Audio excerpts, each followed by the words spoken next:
কি আছে তোমার কাছে আল্লাহ জানতে চায়। এই উম্মতের মুহাম্মাদিয়া সাল্লাল্লাহু আলাইহি সাল্লাম, কি আছে তোমাদের, কি আছে তোমাদের কাছে গর্ব করার মতো? হাইয়া আলাস সালাহ, ঘাড় ফিরিয়ে চলে যাচ্ছ, এই গর্বের দিন টিকে থাকবে তো? You will be very proud for this that I am a very young and steady. এটা ঠিক থাকবে তো? তোমার এই জওয়ানিকে তুমি ধরে রাখতে পারবে তো? তোমার এই জওয়ানি ঢলবে না তো? ভালো করে ইয়াদ করো, আমি তোমার বড় মেহেরবান আল্লাহ তোমাকে বলছি, একটু ঝুঁকতে শেখো। কি আছে তোমার কাছে গর্ব করার মতো? একটা জিনিস আমাকে দেখিয়ে দাও। আল্লাহ দেখিয়ে দিয়েছে তোমার কাছে তিনটে আছে, তিনটি। কি কি? এক, পায়ের নখ থেকে মাথার চুল পর্যন্ত নাপাক ছাড়া আর পাক বলে কোনো কিছু নেই তোমার কাছে। দেখাও একটা জায়গায়, এই জায়গাটা পাক আছে, বদবু ছাড়া খুশবু বের হয়, দেখাও। পুরুষ হওয়ার মেয়ে ছেলে দেখাও না। খুলিকাল ইনসানু মিন নুতফা। আমি আল্লাহ জিজ্ঞাসা করছি, তোমার পরিচয়টা আমাকে শোনাবে। পরিচয়টা কি আছে আমাদের কাছে ওই পরিচয় ছাড়া? Few back days we everybody were of a drop of a dirty fluid, nothing else. আমরা সবাই, আল্লাহ আমাদের পরিচয় জানতে চাইছেন। খুলিকাল ইনসানু মিন নুতফা, আমরা বড় ওই নাপাক মনির কাতরা থেকে আমরা জন্ম নিয়েছি। আমাদের পরিচয় few back days we are a drop of a dirty fluid, আমরা এক বিন্দু নাপাক মনির কাতরা। এর চাইতে বড় পরিচয়? আচ্ছা, তোমার পায়ের নখ থেকে মাথার চুল পর্যন্ত একটা জায়গা দেখাবে যেখান থেকে খুশবু বার হয়, দেখাও। নাক থেকে যদি করো, স্বামীও পর্যন্ত বলবে নাকটা একটু ঘুরিয়ে ওই দিকে। মুখ দিয়ে অক করো যদি, তো ছেলেমেয়েরা বলবে আম্মু তুমি এটা কি করছো? পায়খানা পেশাবের রাস্তা দিয়ে হলে তো কথাই নেই। কান থেকে যদি কিছু বেরোয় তো কথাই নেই। চোখের এই জায়গা থেকে যদি বেরোয় তো পাশে কেউ বসতে দেবে না। এরপরে পুরো শরীরের এক একটা লোমের গোড়া থেকে যদি একটু করে ঘাম বের হয়, তো আমার নিজের বিবি, নিজের বেটা বেটি বলবে না আব্বু, স্বামী একটু হাতটা দাও তো, একটু চুমু দিই, এনে চুমু দি, ঘাম বেরোচ্ছে তো, তুমি তো হাজারো হলে আমার স্বামী, তুমি তো আমাদের আব্বু, তা একটু দাও না, একটু চুমু দিই। কেউ সবাই আব্বু একটু হাতটা সরিয়ে নাও না, ঘাম বেরোচ্ছে। এই তো তোমার পরিচয়, পায়ের নখ থেকে মাথার চুল পর্যন্ত বদবু ছাড়া কোথাও।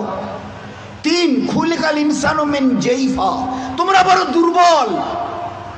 আমি জিজ্ঞাসা করছি, 3.5 হাতের একটা এইরকম শরীর, সুটাম চেহারা, আচ্ছা তোমার পিঠে কি বসে আছে? এইভাবে 2-3 বার দেখার পরে বলবে কই, দেখা তো যায় না। আচ্ছা, তা তুমি না খুব বুদ্ধির বড়াই করো, মডার্ন টেকনোলজি আর সায়েন্সের খুব গালগপ্প করো, তোমার নিজের পিঠে কি বসে আছে তুমি বলতে পারো না? বলে না, তা জানি না। আচ্ছা 10 মিনিট পরে তোমার পজিশন, অবস্থা কি থাকবে জানো তুমি? বলে আমরা কিচ্ছু জানি না। বাজারে যাবে বলে ব্যাগ নিয়ে মোটর সাইকেলের হুকে আটকে দিয়ে স্টার্ট করে খালি বাজারে গিয়ে স্ট্যান্ড করে খালি পা দিয়ে স্ট্যান্ডটাকে খালি ঠিক করে দিয়েছে, পিছন থেকে একটা গাড়ি এসে ধাক্কা দিল আর সঙ্গে সঙ্গে ডেথ।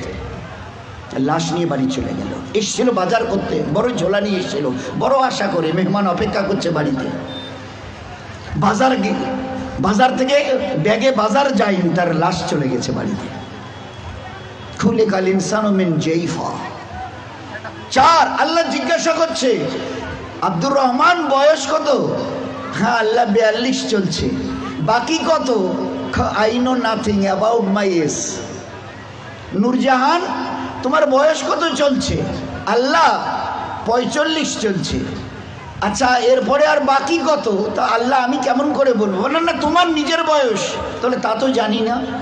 এই তো তোমার অবস্থা, এই তো তোমার অবস্থা। তুমি এক বিন্দু নাপাক, তুমি বড় দুর্বল, তুমি বড় বদবুদার, আর তুমি তোমার নিজের 10 মিনিট পরের অবস্থা তাও তোমার জানা নেই। এরপরেও যে আল্লাহ তোমাকে তিলে তিলে তার দয়ায় এই সেকেল সুরত আর এইরকম হায়াত দিয়েছে, একবারও তার কথা ভাবো না, একবারও তার কথা ভাবো না যে কত দয়ায় তিনি তোমাকে প্রতিপালিত করেছেন। দেখবেন সবাই, আমরা তো ওই সময় থাকি না, ওখানে মেয়েরাই থাকে। বাচ্চা যখন জন্ম নেয় না, তো যারা দাদি নানি চাচি যারা ওখানে ভিতরে থাকে, ও তারা এবারে বাচ্চা বের হবার পরে এবারে হাতটার নখগুলো ভালো করে দেখে টাকে, কান টানগুলো ঠিক আছে কিনা, সব কিছু চোখ টোকগুলো, হ্যাঁ ঠিক আছে গো ঠিক আছে, খবর দাও বাচ্চা ছেলে হয়েছে মেয়ে হয়েছে, ঠিক আছে সব ঠিক হয়েছে, সব আছে, চোখ আছে, বুরু আছে, মাথায় চুল আছে, হাত পা ওর নখটুকু পর্যন্ত বেশ গজিয়েছে। আচ্ছা, তো মুখে দাঁত কটা নেই কেন? কখনো ভেবেছ? এ জগতের ইনসান, ভেবেছো কখনো? সব বলছো ওকে, আচ্ছা দাঁত কটা যে নেই? আল্লাহ জবাব দিয়েছে তোমাকে বাঁচাবার জন্য। ওই সময় তোমার মুখে দাঁত কটা, যে আল্লাহ তোমার সব কিছু দিয়েছে, হাতের পায়ের নখ পর্যন্ত আছে, 2-4-5 দিন পরে কেটে দিতে হয়, সেখানে দাঁত কটা দিইনি কেন? তোমাকে বাঁচাবার জন্যে। আমাকে চেনো, আমি কত বড় মেহেরবান তোমার জন্যে। শুধু তোমাকে বাঁচানোর জন্যে তোমার মায়ের পেট থেকে বেরিয়ে আসার সময় তোমার মুখে দাঁত কটা দেয়নি। যদি দাঁত কটা পেতে না, তো মায়ের সিনার ওই নরম গোশে স্তনে কামড় দিয়ে দিয়ে ক্ষতবিক্ষত ঘা করতে, 3-4 দিন ওইভাবে ঘা তাজা হওয়ার পরে মায়ের চোখের সামনে তুমি তরপাতে, জবাই করা মুরগিকে যেভাবে তরপাতে দেখো, ওইভাবে মায়ের সামনে তরপাতে, আর তরপাতে তরপাতে মরে যেতে তুমি। তোমার মা একটাবার বুকে তুলে তার নিজের সিনা তোমার মুখে লাগাতো না, এই জন্য তুমি কামড় দিয়ে ঘা করে দিয়েছো। আমি বাঁচাবার জন্যে সব কিছু তোমার মায়ের পেটে বানিয়েছি, পুরো ফিগারের যা কিছু প্রয়োজন, each and everything has been given from myself, শুধুমাত্র except your teeth, তোমার দাঁত বাদ দিয়ে, যেখানে আমি তোমাকে আমার দয়ায় বাঁচাতে চাইছিলাম, ওই জন্য দাঁত কটা দিনই, নয়তো মায়ের স্তনকে কেটে ছিন্ন বিচ্ছিন্ন করতে, মায়ের চোখের সামনে তরপাতে তরপাতে তুমি মরে যেতে। একটাবার চিন্তা করেছো আমার কথা? তোমার প্রতি কত দয়া করেছি। ফের এই বাচ্চাটা হাদিসে পাকের মধ্যে এসে আস্তে আস্তে যখন বড় হয়, তার বুবুকে, ভাইকে, আব্বাকে কিছু খেতে দেখে, শব্দ এর কানে আসে, আমারও ওই রকম দাঁত থাকলে আমিও খেতাম। আল্লাহ বলে, হাদিসে পাকের কথা বলছে, আল্লাহ বলে তুই একটু সবর কর, সবর কর, কারণ এখন তোর অতটা হুশ আওয়াজ হয়নি, এখনই যদি দাঁত দি মায়ের স্থানে কাপড় দিবি, একটু সবর কর, এই 7-8 মাস 9 মাস 10 মাস হোক না, একটু যখন, তারপরে আমি দাঁত দেবো। গোস্তের ওই নরম জায়গা থেকে আস্তে করে বাবা মা সব খুশি, আম্মা তোমার নাতির দাঁত গজিয়েছে শুনেছ? আচ্ছা, 2টো দাঁত গজিয়েছে, তো উঠতে দেখে সবাই খুশি। আচ্ছা, কখনো ভেবেছ এই দাঁতটা বাড়তে বাড়তে এই পর্যন্ত বারবার পরে আর বাড়ে না? Why? What is the reason of it? Who will give the answer? Who will give the answer? Anybody else of this world? আছে কেউ দুনিয়াওয়ালা ও মডার্ন সায়েন্স মডার্ন টেকনোলজিওয়ালা এই দাঁতকে গজাতে থেকে খুশি হয়েছো? বাড়তে বাড়তে এই পর্যন্ত বেড়ে গেছে, তারপরে আর বাড়ে না। কোন দুনিয়ার মডার্ন টেকনোলজি এর পিছনে কাজ করেছে বলো? বলো না। দেখেছো আমার দয়া? তারপরেও যদি যেভাবে বাড়ছিল, যদি আর 6টা মাস বাড়তো না, তোমার নিজের চেহারা আয়নায় দেখলে তুমি একবার দেখে আটকে উঠে বেহুশ হয়ে মরে যেতে, অজ্ঞান হয়ে মরে যেতে। কি বিকট চেহারা, নিচের দাঁতগুলো বেড়ে গিয়ে এইরকম, উপরের দাঁতগুলো বেড়ে গিয়ে এইরকম হতো তোমার চেহারাটা, বিকট একটা চেহারা হতো। আমি ওটাকে কন্ট্রোল করেছি। এই বাচ্চা তখন 7-8-10 মাসের, 1 বছর 1.5 বছরের বাচ্চা দেখে দাদা কি যেন, ভাইজান যেন কি কর্মর করে চিবোচ্ছে, বুবু যেন কি একটা খাচ্ছে শক্ত মতো, আব্বু যেন কি একটা শক্ত মতো চিবোচ্ছে, শোনা যাচ্ছে।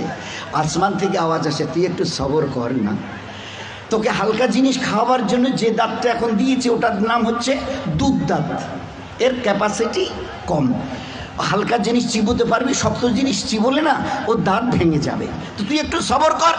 ফের কদিন পরে একটা করে নড়া শুরু করে, আম্মু এ দাঁতটা নড়ছে, ফের একটা একটা করে 32 টাকা আমি ট্রান্সফার করি, ফের ওখান থেকে গজানো শুরু করি। এইবারে তুমি নিজের দাঁত দিয়ে যত শক্ত হাড় হোক, পেয়ারা হোক, যা কিছু মন চায় খুব কড়মড়িয়ে চিবিয়ে খাও, কোনো অসুবিধা হবে না। এত বড় দয়ার দান দেখেও তুমি একটাবার আমার সামনে ঝুঁকাবে না? আচ্ছা, আমার কাছে তোমাকে ফিরে আসতে হবে না? বলো বলো যে ফিরবে না, ফিরবে না। আজ তুমি আস্তিন গোটাও, লাল চোখ দেখাও, আমার জমিনে দর্প ভরে পা রেখে চলো। আচ্ছা, তোমার কি মনে হয় তুমি আমার সঙ্গে মোকাবেলায় আসবে? আসবে? তোমাকে সেজদা করতে না, না, ওসব আমাদের দ্বারা হবে না। হোয়াই হোয়াই হোয়াই, কি আছে তোমার কাছে গর্ব করার মতো? আর আমার সঙ্গে তুমি পাল্লা দেবে, মোকাবেলায় আসবে, কি আছে তোমার কাছে বলো না? এর মাস আজকের যেটা ফুলছে মাসল, এটাকে না আর এই দিকে ঝোলা মানে ফুলাতে পারবে না। শত চেষ্টা যদি করো তো উপরের দিকে নয় নিচের দিকে ঝুলে থাকবে। যে দাঁত আজকে কর্মড়িয়ে অন্যের দিকে লাল চোখ করে তাকাও, এই চোখ আজ বাদে কাল ঝাপসা হবে। এ দাঁত তোমার কাছ থেকে তোমাকে জিজ্ঞাসা না করে বিদায় নেবে। এ কালো চুল তোমাকে না বলে সাদা হবে। এ শক্ত বডির মাসল এ তোমাকে না জিজ্ঞাসা করে গোস্ত আস্তে আস্তে চামড়া ঝুলে থাকা শুরু হবে। আমার কাছে কি তোমার কাছে আছে মোকাবেলা করার মতো? কিছুই আমি করব না, শুধু তোমার বয়সটুকুকে একটু যদি বাড়িয়ে দিই। ও আম্মেরহু নুন্নাক্কিসহু ফিল খালক, মায়ের পেট থেকে বের হয়ে যেভাবে মুখ থুবড়ে পড়েছিলে, নিজের পায়খানা নিজের হাতে ওইভাবে ছেনিয়ে নিজের মুখে দিয়েছিলে না, আমাকে তুমি কি দেখতে চাও? একটু যদি হায়াতটুকু বাড়িয়ে দিই, মুখ থুবড়ে পড়ে থাকতে হবে। পাশ দিয়ে কেউ হেঁটে যেতে রাজি হবে না, কারণ দেখলেই বলবে কেউ আমি একটু বাথরুম যাব, আমার একটু হাতটা ধরে তুলে দাও তো। কেন কি তোমার ওই পিছনের দিন কটা মাসেল ফুলানো, লাল চোখ করা, জমিনে দর্প ভরে চলার ওই দিনগুলো কোথায় গেল আমি জানতে চাইছি। বলো না, আমি কিচ্ছু করবো না। একটা হাতি যদি এসে মশাকে বলে হ্যাঁ তুই নাকি আমার সঙ্গে নাকি পাল্লা দিবি, তা আমি তো চিন্তা করে কুল পাচ্ছি না, তোকে যে মারবো কোথায় মারবো? আচ্ছা, একটা হাতি যদি মশাকে মারতে চায় কোথায় লাদ মারবে বলেন তো? তো আল্লাহ যদি আমাদের মতো 3 হাতের একটা কমজোর নাপাক ইনসানকে আল্লাহ যদি টোকা দিতে চায়, তো আল্লাহ কি তোর কোথায় টোকা দেবো বলতো? আমি আল্লাহ শত আসমান জমিনকে একদিন আমি আমার হাতের তালুতে নেব। লিল্লাহিল ওয়াহিদিল কাহার, শত আসমান ও জমিনকে আমি একদিন আমার হাতের তালুতে। ও আল্লাহ কত বড়! আর ওই আল্লাহর মোকাবেলায় যদি আমি আসি তো আল্লাহ কি বলবে? ওই হাতির মতো মশাটাকে যদি বলে হ্যাঁ তোরে আমি কোথায় ধরি আর কোথায় মারি বলতো? আর এই মশা যদি দ্বন্দ্ব নেয়, হ্যাঁ হ্যাঁ আসেন না, হোক মোকাবেলা হয়ে যাবে। তো বলেন আজকের খুব চিন্তা করি, আমি যদি হায়াতটুকু বাড়িয়ে দিই, মুখ থুবড়ে পড়ে থাকবে আর নিজের হাতে পায়খানা ছানবে, পাশ দিয়ে কেউ যেতে রাজি হবে না। ওই দেখলে ডাকবে শুতে মুখানা ধরো তো না, বাথরুম না বসি তোলো তো। কেন তোমার ওই দিনগুলো কোথায় গেল? এইরকম বুক ঠুকা দিনগুলো তোমার কোথায় গেল? দোস্ত, ও দিন আসবে, ফের দুনিয়া থেকে বিদায় নিয়ে খোদার কাছে ফিরে যেতে হবে। আল্লাহ কুল্লু নাফসিন যায়কাতুল মাউত সুম্মা ইলাইনা তুরজাউন। কে আছো দুনিয়ায়? ঝুপড়িওয়ালার কুরসিওয়ালা কে আছো যে আমার কাছে আসবে না? শেষ কথাটা অনুরোধের সঙ্গে, আমরা যত ভাই এখানে এসছি, প্যান্ডেলের ভিতরে বাইরে, আমাদের যত মা বোন ওখানে ভিতরে আছে, তারা সবাই একটা কথার উত্তর দিই, নিজের ইচ্ছায় আমি দুনিয়ায় এসেছি, কারো উপরে ভরসা করে নয়, ডিপেন্ড করে। আমি আমার নিজের ইচ্ছায় এসেছি। এরকম বলনেওয়ালা কারা কারা আছে একটু হাত তুলে দেখাবেন দয়া করে। আমরা পুরুষরা, আমাদের ওখানে পর্দার ভিতরের মা বোনেরা, আমি আমার নিজের ইচ্ছায় এসেছি, যেদিন আমার মন চাইবে আমি নিজের ইচ্ছায় যাব। আছে কেউ একথা বলনেওয়ালা দুনিয়ায় এরকম বাহাদুর? আমরা কেউ আসিনি, আমাদেরকে পাঠানো হয়েছে। উই হ্যাভ নট কাম, আমরা আসিনি, আমাদেরকে পাঠানো হয়েছে। আমরা ইচ্ছা করে যেতে চাইলে ইচ্ছা করে যেতেও পর্যন্ত পারবো না। তিনি যেদিন ডাক দেবেন আব্দুর রহমান আয়, তো শত সহস্র বাঁধনকে ছিন্ন করে চলে যেতে হবে। সকিনা রহিমা আয়, তো সমস্ত চোখের পানিকে ভাসিয়ে দিয়ে ওদেরকে চলে যেতে হবে। আমরা কেউ আসিনি, আমাদের পাঠানো হয়েছে। ওলামায়ে কেরাম বলেন, হ্যাঁ তুমি যদি বুক ফুঁকে বলতে পারো আমি আমার নিজের ইচ্ছায় এসেছি, হ্যাঁ তুমি আল্লাহর অনুগত হবার কোনো প্রয়োজন নেই, আল্লাহর ইবাদত তোমার করার কোনো প্রয়োজন নেই। তুমি যখন নিজের ইচ্ছায় এসছো, যা তোমার মন চাইবে তুমি তা করে যাও। হ্যাঁ, যদি বলো যে না আমি আমার নিজের ইচ্ছায় তো আসিনি, আমার দয়ালু আল্লাহ আমাকে বড় মেহেরবানি করে মানুষ করে দুনিয়ায় পাঠিয়েছেন, হয় আমি পুরুষ অথবা মেয়ে ছেলে, আজ এই 20, 30, 40, 50 বছরের হায়াত আমার, এই যে এটা আমি পেয়েছি, এটাও আল্লাহ পাকের আমার বড় দয়া মেহেরবানি। তা যদি না হতো তো আমার আল্লাহ যদি দেখতে চাইতেন আমার মায়ের পেটে থাকাকালীন আল্লাহ ওখান থেকে আমাকে বিদায় করে দিতে পারতো। বহু বাচ্চা মায়ের পেট থেকে ওইখানে বিদায় নিয়ে চলে গেছে, এক ঝলক আল্লাহ দুনিয়া দেখতে দেয়নি। কি বলতে চাই যে আল্লাহ আমাদের সঙ্গে বড় দুর্ব্যবহার করেছে হায়াত দিয়ে। তো আল্লাহ বলতে চায় যে তাহলে তুমি কি বলতে চাও আমি একটু ভুল করেছি? নাউজুবিল্লাহ।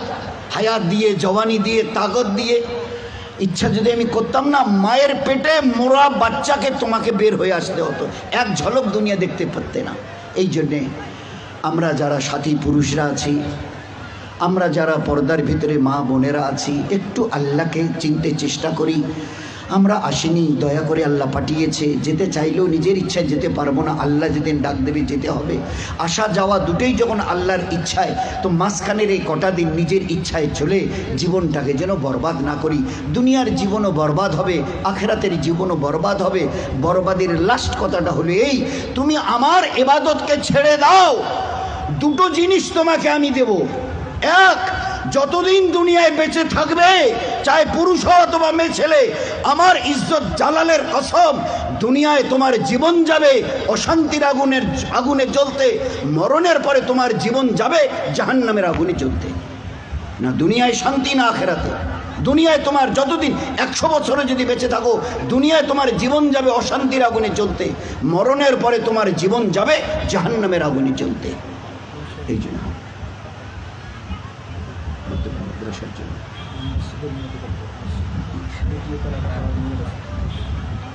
তো ভাই, এই জন্যে আমরা আমাদের মা বোনেরা একটু হুঁশ করে চলি। দুনিয়ার জীবন আল্লাহ তছনছ করে দেবে যদি তার ইবাদতকে ছেড়ে দিই। ওটা আল্লাহর কথা বলছে হাদিসে কুদসির। আমার ইবাদত করো, জীবনটা তোমাদের ধন্য হবে, অন্তরকে শান্তি দিয়ে ভরিয়ে দেবো। আল্লাহ বলছে হাদিসে কুদসিতে, হে আদমের সন্তান, আমার ইবাদতের জন্য তৈরি হও, তোমাদের মুসিবতকে দূর করে দেব, আর অভাবকেও দূর করে দেব, পেরেশানি দূর হবে। আর যদি আমার ইবাদত করতে রাজি না হও, শত সহস্র মুসিবতের দ্বারা অন্তরকে জর্জরিত করে দেব। এই জন্য চেষ্টা করব ভাই ইনশাআল্লাহ। ও প্রথমের কথাটা মনে আছে, যে যত নিজের মাথাকে, পুরুষ অথবা মেয়ে ছেলে, আমরা আল্লাহর কাছে যতটা ঝুঁকাবো, তত বেশি আল্লাহ দুনিয়াতে ইজ্জতওয়ালা করবেন, আখেরাতে তার চাইতে লক্ষ কোটি গুণ বেশি আল্লাহ ইজ্জত দিয়ে 8টা জান্নাতের দরওয়াজা আমাদের জন্য খুলে দেবেন। চেষ্টা করবো ইনশাআল্লাহ ভাই, সবাই চেষ্টা করব। আচ্ছা, কারা কারা চেষ্টা করবে একটু হাত তুলে দেখাই না। সবাই চেষ্টা করব ভাই। হ্যাঁ, আল্লাহ আমাদের সবাইকে তৌফিক দিকে।